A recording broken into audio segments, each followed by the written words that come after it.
Hey guys, Emily Jean if you're new here, and today I'm doing a full review of Red Rising. What I thought, the first part's going to be totally spoiler free, and then we're going to move right into the reader chat and all the spoilers.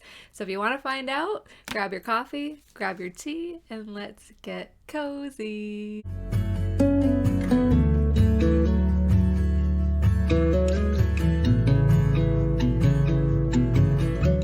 Okay, so Red Rising by Pierce Brown apparently is a very popular book. I don't know how I hadn't heard of it, but I hadn't. And if you haven't seen yet, I had my librarians choose my October TBR this month.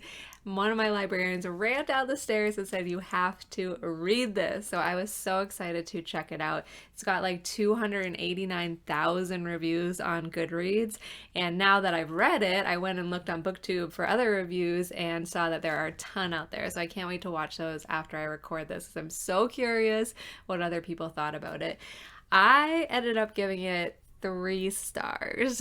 So I gave it sixes across the board on Copile. It was pretty average for me, but I have to say, if the first 150 pages of this book was like a novella and stood alone by its own, it would have been 5 stars. Easy, incredible start to a book, and then wah wah wah for me at least. Okay, so if you don't know, this book is about Darrow, and he's a miner in the underneath Mars, like in the core of Mars. I don't even know how to describe it. Way underground in Mars. He's a miner, and it's a whole community of miners, and what they believe they're doing is prepping Mars for the planet Earth inhabitants to come and live.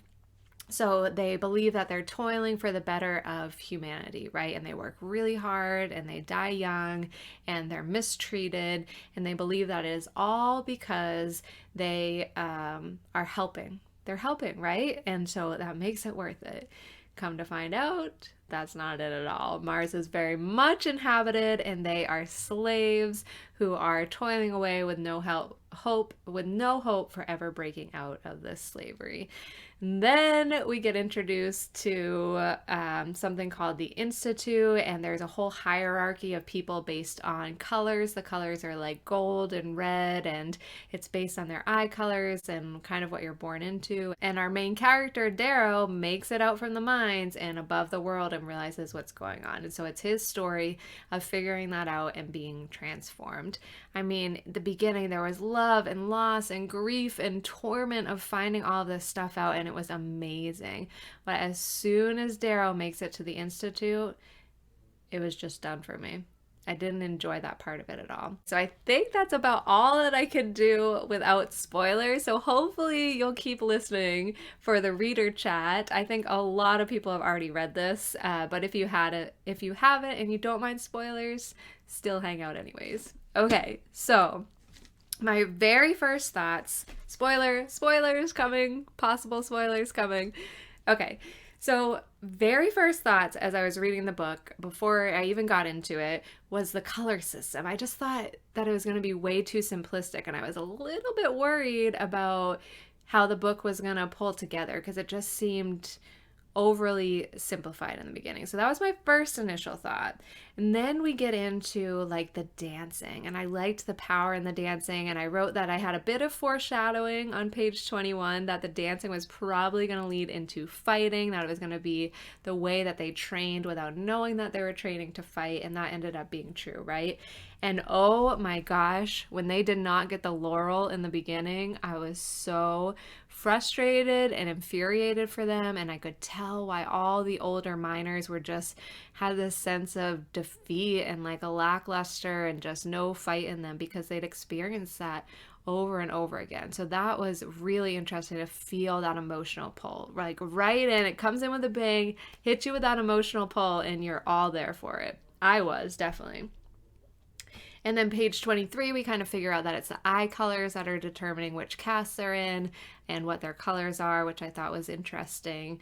But I had so many questions, like, are eye colors ever born to different parts of the family? Like, what if a gold had a red eye-colored son. Like we didn't get enough understanding of how the casts are. I mean, I understand that they're kind of, especially the lower reds are in it forever. They're never going to get out of that. So are they always born with red eyes, or what happens if there's a baby who's not? Is it not hereditary? How does it work? Tell me. I need to know a little bit more about this color system. How does it work? And then page 33 to 34, we start to get into EO, and well, she's kind of there the whole time, but EO.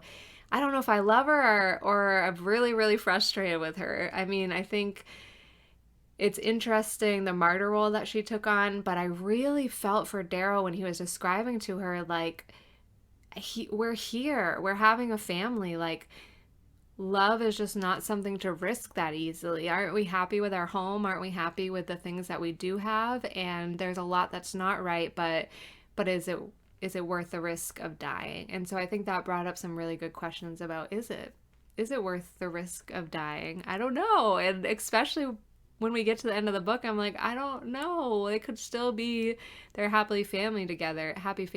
And when do you make that decision of an individual life is worth risking for the larger community?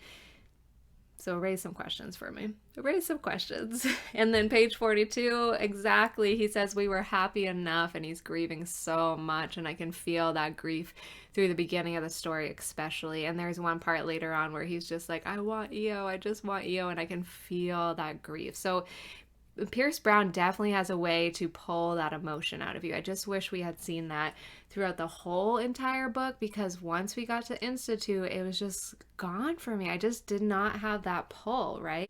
So then in my notes, I go from page 42 notes to page 248. So 200 pages with hardly any notes because I just didn't have anything pulling at me to write about. And so I realized that the part where they're at the school just wasn't that interesting to me. And I was like, why? I mean, once they explained that it was kind of a representation of society, I got it. Like, okay, a bunch of these kids are playing at this representation of society, and you know he's going to come out at top. I mean, how could he not? Even if you didn't know there were 5 other books in the series, you know he's going to come out on top. So there's no real mystery there. And I wasn't interested in the games at the Institute. I wasn't invested in those characters. There were a couple that started to pull at me out by the end, several, right? But even Pax felt like he was written just to be killed off. Like, he wanted you to have an emotional investment in him so you'd be sad when he died, but it felt like that was the only reason we liked or enjoyed him, so we'd be sad at the end. I don't know. Maybe that was just me, but that's how I felt. So the whole part when they're at the Institute and they're in the different castles and houses and trying to figure that out, I just wasn't finding it interesting. Page 281, I started to feel excited again because we were seeing a plan after the Institute. Like, what was his plan once he moved beyond the Institute? And that got me excited again because we were going back into the world, not like this sort of play world. And on page 286, again, I say, yeah, I'm just not a fan of the story within the story. I'm not invested in it.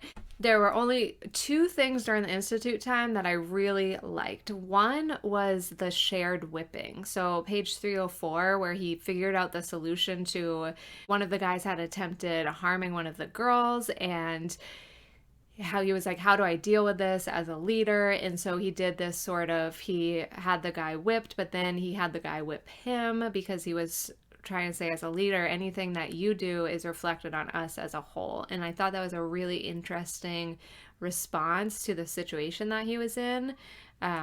So that was worth noting for sure. And then page 360, we see that their armor is also self-healing. So he got cut in his thigh, I believe, Darrow did. And it talks about the armor repairing itself and putting painkillers into his leg. And I was like, wow, that's interesting and terrifying if that really existed. So I thought that was pretty neat. But the relationship with the relationship with Mustang, I don't like it. I don't dig it. He would not be over EO yet. He would not be interested in this girl yet, especially if his whole mission is to take over. Like, all the golds are basically his enemy. There's just no way he'd open his heart up to that. It just did not seem logical to me. And I didn't really, there's some parts of her I liked, I guess. I like that she's kind of trying to be a gold in a different way, it seems like it's being implied, but I just didn't buy the sort of maybe a love story between them. And at the end, I was just so underwhelmed that he said yes. He said yes to Augustus. What? He said yes to being a part of House Augustus. No, no, no, no, no. I don't care what your mission is. That just seems like the furthest thing that made sense. Especially he had made all those bonds and he had told people that Arch Governor Augustus was blackmailing people so that his son would win the game. It just did not make sense that those people would then still be loyal to him if he went to that house. So I don't know how that's going to work out, but I was underwhelmed. I didn't think that saying yes, it would have been so much more enjoyable if he just like threw him under the bus or totally did something so that he was like wiped off the board, right? I just feel like that would have been so much more satisfying as a reader. So for him to kneel down and say yes, ooh, I didn't like it. I was like infuriated. So I don't think I'm going to read the others. I've just got no investment. After I put in my review on Goodreads, I did see that Patrick Rothfuss, one of my favorite authors, loved this series because I was looking for reviews on the next book to see if maybe it would be worth it to continue the story. And he really, really recommended the second book and especially the audio format. So I'm like, okay, Patrick, I'm going to trust you. I'm going to try to continue on with this series. Downloaded a sample of the audiobook and nope. Nope. Not for me. The audio was like, oh, it felt like an old-timey movie and I do not like old-timey movies. Like an old-timey news broadcaster sort of voice on it. It's just not for me. So I do not think I'm going to continue this series. Maybe you guys can sway me. Let me know if you read it and are like fully invested and super excited for book 6 to come out. But I was just so underwhelmed and bummed by this because the beginning was so 5 stars. 5 stars easily for the beginning. And then the rest of it was just blah, blah, blah. So I feel like 5-star beginning, 2-star ending, it averaged out to 3 stars. Let me know what you think. Please let me know what you think. That's my review of Red Rising. Thank you so much for hanging out for this review, and hopefully I'll see you in another video very soon. Bye, guys.